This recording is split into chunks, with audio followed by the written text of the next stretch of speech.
제가 존경하는 멘토님이 굉장히 성공하신 분이거든요. 엄청 큰 부자인데 이분이 뭐라고 말하셨냐면요. 야, 1,000만 원은 뭘 해도 벌 수 있어.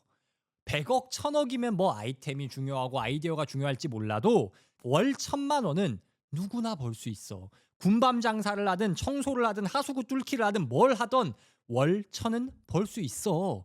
뭘 하냐 문제가 아니라 어떻게 하냐 문제야. 그니까 그냥 해. 라고 말씀을 하시더라고요. 이게 아까 뭐 예시로 들었던 어떤 일이 좋다 나쁘다 이게 아니라 우리는 대부분 '어떤 일을 해야 되지?' 라고 아이디어만 생각하죠. 그리고 보통 안 합니다. 그냥 하기만 하면 된다는데 우리는 잘 안 해요. 뭘 해야 될지 고민도 되고 '막상 해야지.'라고 생각하면 걱정이 되기도 하죠. '아 이거 했다 망하면 어떡하지? 내가 하려고 했다가 안 한 다른 게 더 잘 되면 어떻게 해야 되지?' 철저히 준비를 해야 될 것 같고 이런 생각이 들잖아요. 오늘은 이런 고민이 싹 다 의미 없고 여러분이 대충 빨리 그냥 시작해야 하는 이유에 대해서 이야기해 보겠습니다. 대충 시작해도 되는 첫 번째 이유는요. 아무도 나한테 관심이 없다는 겁니다. 우리가 그런 생각 많이 하잖아요. 뭐 했다가 쪽팔리면 어떡하지? 이거 잘 안 되면 어떡하지? 그리고 그 생각의 뒤편에는요. 내가 주인공이라는 심리가 깔려 있습니다. 내가 세상의 주인공이니까 내가 뭘 했다 실패하면 사람들이 비웃을 거야. 아니면은 그게 다른 사람들에게도 굉장히 큰 일일 거야. 팩트만 말씀드릴게요. 아무도 너한테 관심이 없습니다. 여러분 지인이 뭐 "나 유튜브 할 거야. 나 사업할 거야." 이런 말 한 거 들어본 적 있으시잖아요. 근데 그 말 듣고 나서 며칠 뒤에 아니면 몇 년 뒤에 관심이라도 준 적 있으십니까? 없잖아요. 관심을 줘도 잠깐입니다. 그냥 가끔 뭐 오랜만에 만났다 하면은 잠깐 "야 어떻게 되고 있어?" 그 정도지 쪼끔 지나면 까먹습니다. 심지어 이게 지인, 정말 가까운 가족이나 친구여도 잠깐 관심 가지고 까먹지 않아요? 그러잖아요. 근데 생판 남의 일이면 어때요? 다른 사람한테는 여러분이 생판 남이잖아요. 그럼 여러분이 유튜브를 하건 스마트 스토어를 하건 뭔가를 팔건 그게 잘 되고 못 되고가 그 사람들 인생에 아무 영향이 없다니까요. 여러분이 뭐 아까 말씀드렸던 유튜브를 하건 스마트 스토어를 하건 처음부터 만약에 잘한다. 너무 좋아요. 여러분의 영상을 보는 사람들마다 "와 이 영상 미쳤습니다." 하고 만족하고 여러분에게 물건을 구매한 사람마다 "우와 너무 미쳤어요." 하고 리뷰 만점. 너무 아름답죠. 그런데 설령 그렇지 못했다고 치자고요. 여러분이 만든 영상이 구려요. 여러분이 스토어에서 뭘 팔았는데 제품이 불량이 나거나 제품에 문제가 생겼다거나 즉 내가 염려하고 걱정하던 사태가 일어났어요. 그러면 여러분은 여러분의 고객에게 쓰레기 같은 짓을 한 악마예요? 아니잖아요. 여러분이 비슷한 경험했던 걸 떠올려 봅시다. 유튜브에서 어떤 영상을 봤는데 영상이 좀 별로였어요. 아니면은 물건을 구매했는데 뭔가 불량이었거나 생각보다 퀄이 떨어져. 그럼 잠깐 기분이 나빠요. '아 시간 날렸네. 돈 날렸네.' 싶어요. 그건 좋지 못한 일이에요. 그렇지만 금방 까먹잖아요. 여러분이 뭐 샀어. "아 이거 쓰레기 같아. 환불해 주세요." 했는데 환불해 줘. 그러면 아무 문제 없잖아요. 그런데 왜 여러분은 남에게 그렇게 중요도를 주지 않으면서 내가 도전한 것, 내가 만든 것, 내 행위는 다른 사람에게 엄청 중요한 의미를 가질 거라고 생각하세요? 그거 착각입니다. 내가 무언가를 하고 도전한다는 건요. 분명히 다른 누군가에게 영향을 미치는 일은 맞습니다. 그런데 그 영향이 내가 생각하는 것보다 아주, 아주, 아주, 아주, 아주, 아주 사소하고 쓰잘데기 없을 정도로 미비한 거예요. 물론 이게 여러분이 뭔가를 도전하고 행위를 함에 있어서 무책임하라는 뜻은 아닙니다. 만약에 여러분이 뭘 팔았어요. 고객이 만족하지 않았대. 고객이 컴플레인을 해. 그러면 사과하고 환불해 주고 쿠폰이나 서비스 주면 되는 거잖아요. 그럼 해결이 되는 거잖아요. 환불하면 내가 망하는 겁니까? 물론 처음부터 큰 대출을 일으켜서 뭐 전 재산을 몰빵을 해서 그러면은 환불됐다가 엄청 세상이 무너질 문제일 수 있죠. 근데 여러분이 지금 할까 말까, 도전할까 말까 고민하는 그 일은 한 번 실패한다고 무너질 그 정도로 심각한 일이 아니잖아요. 콘텐츠에 악플이 달렸어요? 그러면 어떻습니까? '아 사람들은 이런 걸 싫어하는구나.'라고 개선하면 되는 거잖아요. 즉 여러분이 뭔가를 도전했다 실패해도 세상에 아무런 영향과 변화가 없습니다. 우리의 행위 하나하나는 특히 시작 단계에서는 너무너무 사소한 거예요. 그러니까 여러분, 나 뭐 해볼까? 그냥 하세요. 대충 부족해도 아직 허접해도 그냥 하면 됩니다.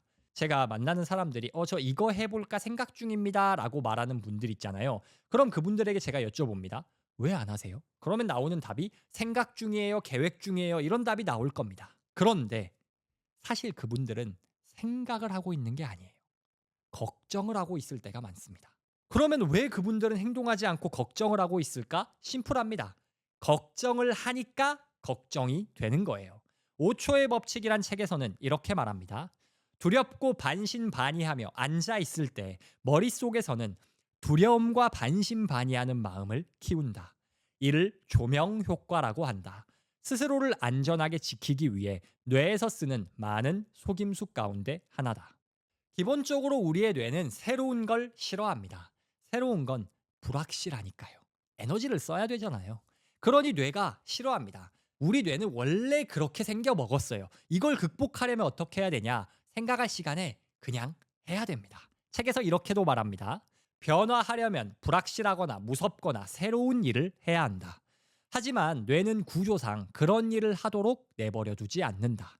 뇌는 불확실하거나 무섭거나 새롭게 생각되는 일을 두려워하기 때문에 몸이 그런 일을 하지 못하게 설득하려고 무엇이든 한다. 인간의 뇌의 구조가 그렇다. 망설이는 과정은 아주 빨리 일어난다. 망설임을 없애려면 더 빨리 행동해야 하는 이유다. 생각은 뇌의 영역이잖아요. 그런데 우리 뇌는 불확실한 걸 싫어합니다. 생각할수록 하기 싫어지는 거예요. 그러니 핵심은 뭐냐? 생각하지 말고 그냥 하라는 겁니다. 그냥 하다 보면요, 행동 편향이라는 게 생깁니다. 행동을 하는 게 당연하고 익숙한 상태가 되는 거예요. 낯설고 새로웠던 일이 익숙한 일이 되는 순간 이제는 뇌가 오히려 그 행동하는 걸 편애합니다. 그런 핵심은 뭐예요? 그냥 하라고요. 망설이고 있는 일이 있으십니까? 그냥 하세요. 여러분이 그 일을 하건 그 일이 여러분에겐 굉장히 크게 느껴지겠지만 세상은 여러분이 그 일을 하든 말든 관심이 없어요. 실패하면 당장 망해버린다거나 내가 하려는 일이 불법적인 일이 아니고서는 그냥 하세요. 하기 싫어도 하고 걱정이 돼도 그냥 하세요. 변화를 만들고 싶다? 그냥 변하면 됩니다. 그건 기분이 좋아야 동기부여가 되어야 할 수 있는 것도 아니고요. 누구의 허락이 필요한 것도 아닙니다. 그냥 하면 돼요. 일단 가볍게 바로 해봐야 하는 두 번째 이유는요. 피드백 때문입니다. 우리는 모든 일을 하기 전에 생각이라는 걸 하잖아요. 만약에 내가 스토어를 할 거다 그러면 사람들이 이런 거 좋아하겠지라는 생각을 할 거고요. SNS를 하겠다라고 하면 사람들이 이런 컨텐츠 좋아하겠지라고 생각이란 걸 합니다. 그런데 문제는요. 이게 내 생각이에요.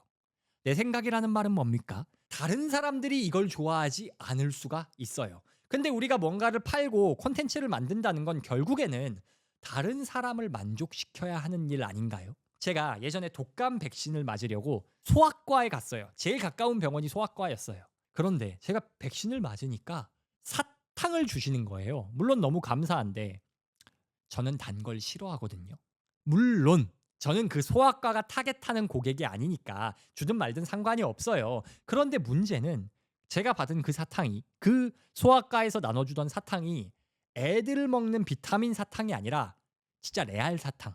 심지어 제가 받은 건 카라멜 젤리 같은 거 있잖아요. 그걸 받았어요. 그거 어린 애들의 부모님이면 보통 싫어하거든요. 애들은 좋아하겠죠. 그래서 자기 혼자 걸어서 병원에 올 정도 애들이면 그걸 받는 게 감사합니다. 좋아요라고 할 거예요. 그런데 부모님이 애를 데리고 왔거나 저처럼 가끔 좀 단 걸 싫어하는 사람이 왔다 하면은 분명히 손님 생각에서 줬어요. 근데 그 사탕 주는 게 오히려 손해잖아요. 돈만 쓰고 손해 보는 겁니다. 자, 그러면 여기서 두 가지 포인트가 있는데요. 먼저 첫 번째 중요한 포인트는 뭐냐?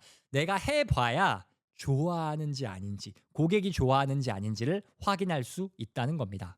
예를 들어 여러분이 신사업을 준비한다. 그래서 런칭을 준비합니다. 그러면은 엄청 열심히 할 거예요. 힘 빡 주고 최선을 다해 준비할 겁니다. 그런데 나는 이게 소비자들에게 고객들에게 선물이겠지라고 생각해서 줬는데 쓰레기를 주고 있는 것일 수도 있어요. 마치 제가 단 사탕을 받은 걸 먹지 않고 버렸듯이. 그리고 중요한 두 번째 포인트는 뭐냐면요. 여러분이 뭔가를 빠르게 행동했어. 그러면 그 다음에 점검을 해야 된다는 겁니다. 아까 소아과에서 사탕을 준 게 잘못된 행위는 아니죠. 좋은 행위예요. 원장 선생님 입장에서 굉장히 손님들을 배려하려고 한 행동입니다. 그런데 고객 반응을 확인했다면 그 사탕, 제가 받았던 카라멜 사탕을 주진 않았을 겁니다. 그 다른 거 사탕도 있는 거 아니야? 그냥 그 박스로 그거밖에 없더라고요. 근데 만약에 그걸 줬는데 뭐 애들은 막 우와 하고 좋아하는데 엄마는 하고 난처한 표정을 짓지 않나. 아니면 어른은 받으면서 뭐지? 이런 표정을 짓지 않나. 이렇게 고객의 반응을 살피는 과정이 있었더라면 그 사탕이 애들도 먹어도 되는 비타민 사탕으로 바뀌지 않았을까라는 생각이 듭니다. 제가 애를 키워봐서 알거든요. 약국 데려갔는데 만약에 비타민 사탕이 아니라 그런 막 진짜 마이쮸 같은 거 준다. 상당히 난처합니다. 인간은 자기중심적으로 세상을 바라보는 경향이 있어요. 세상의 주인공이 나야. 그런데 사실은 우리가 뭐 하든지 간에 결과를 갖다 주는 건 다른 사람들이거든요. 그러니 다른 사람의 반응을 항상 점검해 봐야 한다는 겁니다. 물론 간혹 자아도취로 내가 좋아하는 일을 하는데 그걸 사람들이 좋아하고 매력적일 때도 있어요. 근데 대부분 아니에요. 우리는 언제든 틀릴 수 있습니다. 다른 사람들이 좋아하겠지라고 생각해서 했지만 그게 사람들이 좋아하는 게 아닐 때도 있고 사실 그럴 때가 대부분이에요. 그렇기에 우리는 일단 대충 빨리 하고 사람들이 이걸 좋아하는지 아닌지를 피드백을 받아야 합니다. 세이노의 가르침이란 책에서 이렇게 말합니다. 부자가 된다는 것은 다른 사람들의 호주머니 속에 있는 돈이 그들의 자발적 의사로 내 호주머니 속으로 건너와 쌓이게 되는 것을 의미한다. 그런데 다른 사람들이 뭘 좋아하고 뭘 싫어하는지를 모른다면 그들이 지갑을 열 리가 없지 않겠는가. 때문에 나는 타인에게 무심한 사람들은 이 세상에서 전혀 부자가 될 수 없다고 단언하는 것이다. 모든 성공은 다른 사람들에게서 비롯됩니다. 그렇다면 그들이 원하는 것이 무엇인지를 알아야 합니다. 그걸 알려면 어떻게 해야 되죠? 해 봐야 합니다. 그러니 여러분이 머릿속으로 끝내주는 아이디어 떠올리려고 고민하시지 말고 일단 해봐야 합니다. 그리고 점검해야 합니다. 자, 방금 말씀드렸다시피 우리에게 중요한 건 일단 실천하고 피드백을 받는 겁니다. 그런데 피드백을 받기만 하면 안 돼요. 그걸 반영하고 실제적으로 내가 제공하는 서비스든 내가 일하는 방식이든 개선을 하고 변화를 줘야 될 겁니다. 그런데 이때 조심해야 되는 게 있어요. 피드백 받는 거 너무 좋고요. 개선해야 되는 거 너무 좋은데 이게 중구난방이면 안 됩니다. 가령 우리가 치킨집을 한다고 가정해 볼게요. 그런데 어떤 고객이 피자도 팔아주세요라고 하는 거예요. 그래서 피자도 팝니다. 아, 저 고추튀김도 팔아주세요라고 해서 고추튀김도 팔아요. 그래서 튀김을 팔아. 그러면 안 되잖아요. 왜? 그럼 이제 이 식당은 뭐 하는 식당입니까? 사람들이 기억하기도 애매해지고요. 무엇보다 하나에 집중할 수가 없으니까 비용도 올라가고 시간 효율도 나빠질 겁니다. 제 채널에 가끔 드물게 그런 분들이 있어요. 북토크 브이로그도 찍어주세요. 정말 가끔 있어요. 정말 대부분, 정말 가끔 있어요.